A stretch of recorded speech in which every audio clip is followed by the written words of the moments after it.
Zdravo dragi moji i dobrodošli u moj novi video. Danas ćemo spremati ovu predivnu kokos pitu.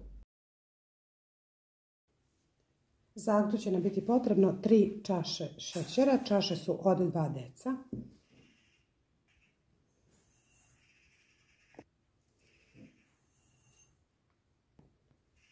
I 3 čaše vode.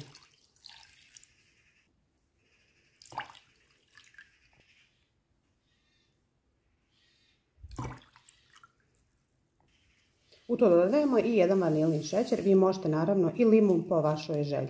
Ovo sada kuvamo dok se šećer ne istopi i 3 minuta, znači da bude onako ne skroz gusto, ali da je šećer sav istopljen. Što će nam biti potrebno jeste 3 jaja i 1 čaša šećera. To ćemo umutiti pjenasto.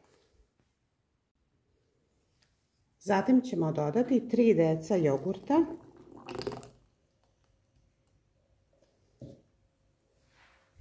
jednu čašu ulja, 1 prašak za pecivo i 200 grama kokosovog brašna.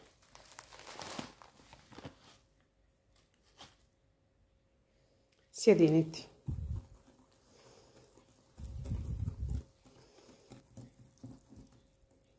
Kada smo fino sjedinili, ovo ostavljamo sa strane i pripremamo kore.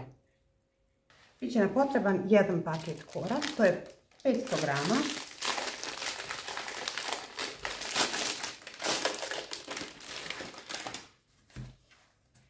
Odvajat ćemo kore i koristit ćemo koliko nam bude trebalo. Prvo uzimamo 1 koru i nanosimo 1 do 2 mjerice ovaj pripremljeni krem. Opet sam uključila na 200 stepeni da se zagrijava dok mi ovo spremimo.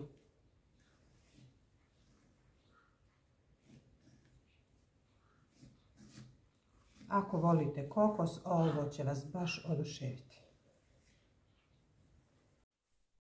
I kada smo premazali taj list, samo ćemo ga saviti. Ja ću da savijem sa ove strane, vi naravno možete i sa ove, ali pošto mi je tepsija otprilike ove širine, tako ću da savijem. Savijate standardno kao svaku pitu.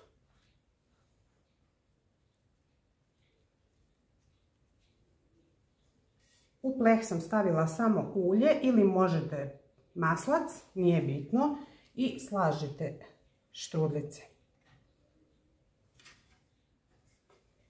Ja ću da vam pokažem još jednom ovaj sloj kako napravim, pa da ne bude previše dug video, ja ću ostale da smotam bez snimanja.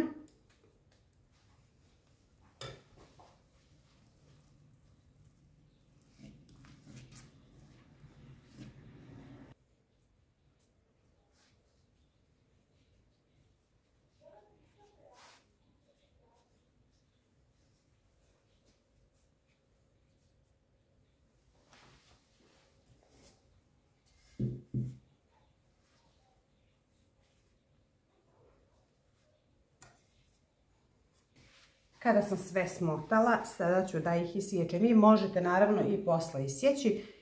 Meni lično je ovako lakše i ljepše budu kada se ispeku. Imaju taj lijep dio gdje je presječeno.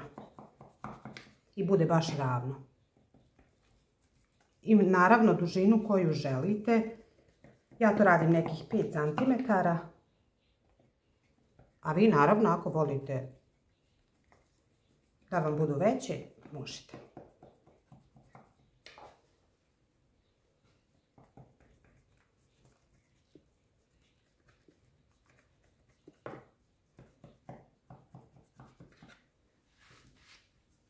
Ovako ih nosimo u renu, nećemo ništa premazivati, dovoljno ulja imaju u sebi. Pečemo na 200 stepeni 30 minuta. Kada smo pitu ispekli, sada ćemo je zaliti vruću, znači sa hladnim sirupom.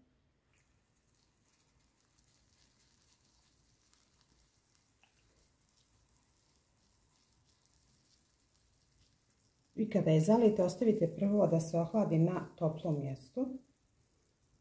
A kad je potpuno hladna, prebacite je u hladnjak.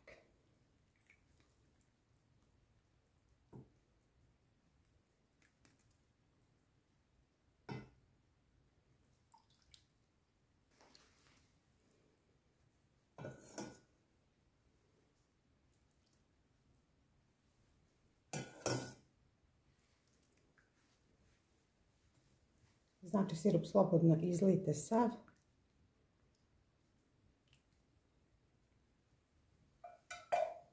I ovo sat, dva dok se ohladi stavljamo u frižider i nakon najbolje sutradan da je poslužite, tako ću ja da uradim, pa ću da vam snimim kada je budem servirala. Nadam se, dragi moji, da će se i vama svidjeti ova pita. Ako vam se video sviđa, preplatite se na moj kanal, a mi se vidimo u nekom novom videu. Veliki pozdrav!